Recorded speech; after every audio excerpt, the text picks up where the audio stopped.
In this video, male Karen demands room after not checking in after 2 days. New neighbor walks into our house because she knew previous owner. And my French stepmother learns the hard way that Americans can cook. Male Karen demands room after not checking in after 2 days. So I currently work at blank hotel chain and I work as a night auditor. I've been here for 3 months and this particular location has horrible management. To give you an example, she gets mad and raises her voice for any small inconvenience, let alone how she gets when an error of any size is made. She's truly horrible and racist. I won't get into it, but she encourages racial profiling and to turn away or not give discounts to people of any color besides white. Anyway, onwards. So this night I was working. I find that she's letting the front desk people not complete their work, so that means more work for me to do. I carry on with my night. I'm pretty swamped, and by the time I finally almost finish, I get 2 young adults come up to the front desk. I greet them and ask how I can help them tonight. We were fully booked for the night, so I figured they were one of the late check-ins. The conversation goes like this. Can I get the name that the reservation is under? Them. Should be under R, me. I can't seem to find any reservations under this name. I do see that there were supposed to be 3 rooms in this name, but for the last room, the room they're attempting to check into, should have been checked in 2 days ago. They look shocked, and one said to the other, "Call Dad, he set it up." They get their dad on the phone, and I repeat exactly what I just said. I continue to repeat that once a room is a no-show, the reservation is canceled so that others have a chance to stay in the said room. The dad yelling, "That's not my problem. I paid for a week." I respond, "Sir, I understand the frustration, but once the reservation is a no-show, the stay is canceled." Him yelling some more, "Just give my sons a room." I respond, "I'm sorry, sir. With current events happening in the area, we're fully booked for the night, and that there's nothing I could do." He's not having it. He yells a lot more. "Give me your manager. I demand to speak with them." I tell him, "Sir, it's almost 3 in the morning on my manager's only night off. I will not be doing that." I didn't want to talk with her, let alone be a mediator between her and this dad Karen. He then yells even more, "Give me your supervisor's phone number. I demand to speak with a superior since you clearly can't do anything." I tell him that I'm the acting supervisor since I'm the only employee in the entire building. He then demands my manager's phone number so he can call her himself. I tell him, "Sir, I can't give away an employee of said hotel phone number. It violates a privacy matter and I refuse to get in trouble for it." He starts going off. Too much to remember, so here's the short and sweet version. "You need to kick out the person that you gave my room to. This is bullcrap. Go wake someone up now and give it to my sons." Me trying to keep it together. "Sir, I cannot and will not do that to a paying customer. Again, the reservation should have been checked into 2 days ago. You didn't check in, nor did you attempt to call to give any kind of indication that you still wanted the room." While this kept going in circles, I see the sons looking at the phone and you can physically see them judging their dad. They looked up and both mouthed, "Sorry." When their dad catches his breath to try and keep going, they overtalk him so that he clearly hears what's going on. They come up with, "Well, I can stay on so-and-so's couch and you can take the other one in the other room." They both were settled and told their dad that that's what they're doing. The dad was not happy with this and tried to keep going. Mid-sentence, the son holding the phone says, "Dad, you're acting like a child. We gotta figure it out. Calm down." And before the dad can finish another sentence, the kid hangs up on the dad.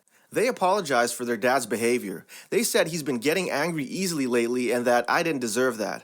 I thanked them for understanding and they went up to their rooms. About 40 minutes later, I get a Postmates driver saying he has a delivery for the front desk. Apparently, the kids felt bad enough to order me some snacks and a drink. I ended up tipping the drivers as thanks. I used to work these kinds of jobs like DoorDash and a few others. In the morning, the kids came down and asked if I got the order. I verified by lifting the energy drink they got me. I told them thanks and that they didn't have to do that. We chat for a bit and I tell them I've had way worse people. They went on their way and never heard anything of it again. New neighbor walks into our house because she knew previous owner. Cast, me, fiance, my dad, EM, entitled mother. This happened 2 years ago when my fiance and I bought our townhouse. Here's some backstory. We found a townhouse for sale in a complex. It was in our price range but needed some work, mainly the basement. On the disclosure, the previous owner stated that the basement had flooded a few years previously. However, the basement was carpeted and had never been replaced or cleaned, so it smelled mildewy. The way the house is set up, there are two entrances, the front door and a door in the basement, both with doorbells. The basement was in two sections, an office and a playroom with the outside door. This is relevant for later. Okay, back to the story. I took a week off work and my fiance was only able to take 2 days off so we could start cleaning, prepping our new house. First full day, we had cut the basement carpet out and started scraping the glue off the floor. When my fiance was back at work, I was there alone cleaning. My father's a bit of a handyman and was really excited about us getting a house, so he was gonna come down and help us. I was in the basement sweeping and cleaning, and because of the amount of dust, I left the door to the outside open. Then I went into the office to start cleaning in there, and that's when my father calls. Here is how I remember the conversation going. Me: "Hi, Dad." Dad: "Hi, kiddo. How's the new place?" Me: "Needs some work." Dad: "I'm about to leave here. Do you need me to bring any tools down?" I turned to leave the office. Me: "No, I don't think so." "Oh my God! Who are you?" There in the middle of the other section of the basement was a strange woman just standing there looking slightly disgusted by the mess. I nearly dropped my phone from the shock of a random person in our house. EN. I'm EN. I live in the unit over there. Me, still in shock and extremely confused. What are you doing here? EN. I know the previous owner. Me. Okay. EN. You shouldn't leave this door open. Squirrels can get in. She then walks out the door, closing it behind her. I'm still in shock and looking like a trout with my mouth open. I snap out of it when I hear my dad still on the phone. "Hello? Is everything okay?" Me: "I think I just met my neighbor." My fiance and I had a good laugh about it later. My French stepmother learns the hard way that Americans can cook. This happened today, and my brother and I are still laughing about it, except Gabriel, said stepmother, and Dad, who's embarrassed. Dad came into town to visit my brother, let's call him Mark, and me for a few days and brought Gabriel with him. Gabriel has her good traits, but she does have this one really nasty trait. She's notoriously picky/critical when it comes to food. You know, the stereotypical snooty and rude French character in movies and books who always complains that this is not how this is done in France. She's this way when it comes to food. Going out to eat with her is embarrassing. She constantly sends food back, is insistent on food being made a certain way, and always demands certain things done a certain way. One time, she asked the waiter to bring some mustard to the table. Not 2 minutes later, she called him back because the mustard is old. Bring us a new, unopened bottle. More than once, I've had to apologize to the waitstaff on my family's behalf and told the manager that I'll vouch for them should Gabriel leave a bad review on their site. She's made waiters and managers cry. She's that bad.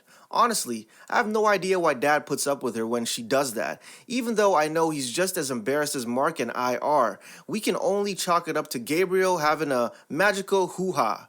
When they got here yesterday, for some reason they insisted they wanted to go out to dinner. Dad recommended our favorite new diner, which is known for its breakfast at any time of the day. We live close to a major interstate, and the saying about truckers knowing all the best diners and holes in the wall in all 50 states and then some is true. It's a greasy spoon in every sense of the word, right out of the 1950s. Every leather booth filled with truckers or locals, waitresses who automatically know the regulars' orders by heart and don't put up with crap from anyone. A bustling kitchen, and while spotless, is just worn enough to let you know many people have been there. In other words, it has character. It may not look like a 5-star restaurant, but it has some of the best breakfast you're ever gonna eat. I was hesitant to take Gabriel there if only because I didn't want to ruin the staff's day. Mark and I have been there enough times that the waitstaff and cooks know us. However, Dad wanted Gabriel to experience a true American classic and was offering to pay, so off we, reluctantly, went. Luckily, we got there during a not really busy time, so I told Dad to find a parking spot and I would go in to get us a table. The reason I did this was so I could warn the staff about Gabriel and apologize in advance for anything she did. Fortunately, our usual waitress, let's call her Mary, thanked me for the warning and warned the rest of the staff. We go in, get our booth, and Gabriel tries pulling her usual stunts. I won't go into everything she did because we'll be here forever, but I'll leave a highlight reel. 1. Gabriel sent Mary back 3 times with the coffee because, in order, it was too cold, it was too hot, and not enough cream. Finally, Mary, who doesn't let anybody push her around, just slapped the coffee pot on the table along with the cream and sugar and told Gabriel to make do because she wasn't going to go back to get her damn coffee. This made Mark and me chuckle and Gabriel steam. Number 2. While waiting and probably still stewing for Mary's little comeback with the coffee, Gabriel decided to accost Stephanie, who had just started, and tell her to get some fresh biscuits. Not ask. Tell. Poor Stephanie, who's understandably anxious about her job, does as told, and then Gabriel made a fuss about the packets of butter not being soft enough, despite Stephanie explaining that all the butter was kept cold for safety reasons. Gabriel made a snide remark about how Stephanie couldn't wait 5 extra minutes to let the butter soften, which made Stephanie tear up and me about ready to tell Gabriel to go fuck a French chef if food was that important to her. Number 3, when our meals did arrive, Gabriel was quiet during the meal, not making comments. I was unsure what was gonna happen as a result. Either she really liked it, which I doubted, seeing as I've never seen her compliment anyone's cooking whenever we've gone out, or she was planning some nasty barb, which I feared. When Mary dropped off the bill, Gabriel took it before Dad could and said she was paying. Because I was sitting next to her, Gabriel left a big, fat 0 in the tip line and left a note about it's cute that American chefs think they're good cooks when they've never stepped in a real kitchen before. Prove me wrong. Before closing the little book, the receipt came in and hiding it so nobody else could see what she wrote. I was pissed when I read that note and was about ready to slap Gabriel. I know the chefs and servers who work at this particular diner learned their skills on the job, and if you ask me, they have every right to be as proud of their work as someone who went to culinary school would be. While I'm looking at going to culinary school myself to become a pastry chef, I respect people who've learned by working in kitchens on the floor because they've had first-hand experience. I took out $100 using the ATM at the diner and gave it to the staff as a tip along with an apology for her behavior, embarrassed and angry. Fortunately, they didn't hold it against us, except Gabriel, and told me that Mark and I were always welcome back. I also decided I was going to get back at Gabriel. There was a benefit to this lockdown. During this time, bored out of our wits and wanting to better our skills, Mark and I have been binge watching recipe and cooking how-to videos online along with practicing. And while I don't like bragging, I'd say we've become quite good. We know how to smoke our own bacon, cure corned beef, make creamy scrambled eggs, and bake flaky croissants, and that's just a sampling. When we got home, I told Mark my plan, and he was grinning ear to ear. The next day, while Gabriel and Dad still slept, Mark and I got up early and got right to work. We prepared scrambled eggs, home-cured / smoked bacon, biscuits, and a fruit salad. Dad woke up early and smelled the breakfast, waking up Gabriel by saying that the kids were making breakfast. Dad came downstairs first and Mark asked him to set the table. Gabriel came down as we were finishing up and she sits down, not offering to help. When Gabriel commented about how it smells just like a restaurant she went to in France and couldn't wait to taste everything, Mark and I served Dad and our plates before putting everything back. Gabriel looked at us confused. I looked at her. "Oh, I thought you were going to a French cafe for breakfast," I said. "You did write on the receipt at the diner that you thought it was cute Americans think they're good cooks if they haven't set foot in a real kitchen and you wanted someone to prove you wrong." Dad looked at Gabriel, his eyes wide as all the color drained from Gabriel's face. "You wrote what?" "Well, hop to it," I said, sitting down. "Enjoy your French breakfast with your French chefs." Gabriel's face reddened before she left. I don't know if she was embarrassed or angry, but we were able to have a nice breakfast without any of Gabriel's complaining. She did come back after getting breakfast and has been nice and quiet all day. Hopefully, she's learned her lesson and Dad grows a backbone.